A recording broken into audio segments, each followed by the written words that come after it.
So the question is Houston financially prepared to weather future storms? According to the city's budget, specifically the Budget Stabilization Fund, it is not. And this was a big part of the conversation city leaders had at today's meeting, or their committee meeting.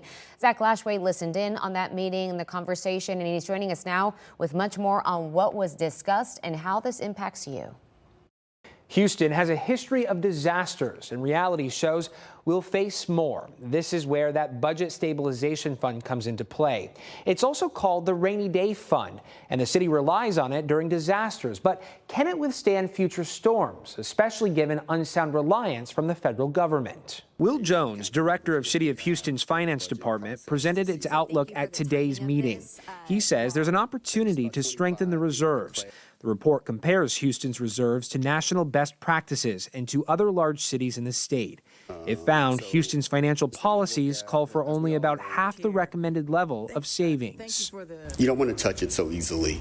And so to be disciplined, you really want to separate. You don't want to lump every potential type of disaster possible into that. Like, we need to be prepared for these storms and disasters. So that's why this is a good practice to separate. Other obstacles include a structural budget deficit and property tax caps, among other things.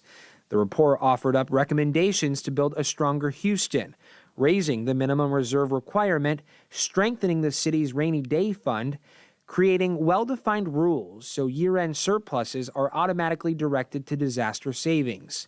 Chris Hollins, city comptroller, said when the next hurricane, freeze, or flood arrives, Houstonians should be able to count on a city that's ready to respond, not one forced to choose between covering the costs of core services versus emergency recovery.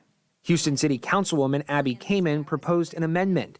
Here's what she had to say. I'm going to continue to push for an annual replenishment, or if we want to come to the table and say, okay, maybe we can do a little bit more, no problem. But again, we're relying on such a low amount, and we cannot rely on FEMA to necessarily always get that money back.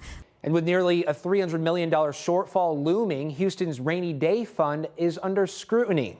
This morning's discussion is a key step, but more work remains, which we'll pick up tomorrow at City Hall. I'm Zach Lashway, KPRC 2 News.